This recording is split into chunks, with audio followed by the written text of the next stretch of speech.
అనంతపురం జిల్లా రాప్తాడు నియోజకవర్గం రాప్తాడు మండల కేంద్రంలో సోమవారం ఉదయం 11 గంటల నుంచి మధ్యాహ్నం 3 గంటల వరకు ముగ్గురు అభ్యర్థులు మాత్రమే నామినేషన్ను దాఖలు చేయడం జరిగిందని రాప్తాడు ఎన్నికల రిటర్నింగ్ ఆఫీసర్ వసంత్ బాబు పేర్కొన్నారు.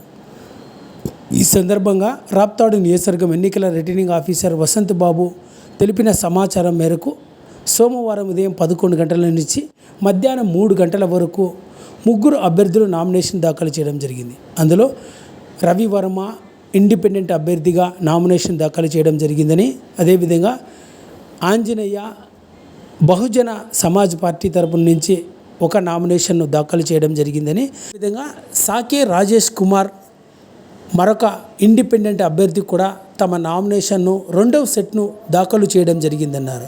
ఈ విధంగా రాప్తాడు నియోజకవర్గంలో సోమవారం ఉదయం 11 గంటల నుంచి మధ్యాహ్నం 3 గంటల వరకు ముగ్గురు అభ్యర్థులు మాత్రమే నామినేషన్ దాఖలు చేయడం జరిగిందని రాప్తాడు నియోజకవర్గం ఎన్నికల రిటర్నింగ్ ఆఫీసర్ వసంత్ బాబు ఒక ప్రకటనలో పేర్కొన్నారు.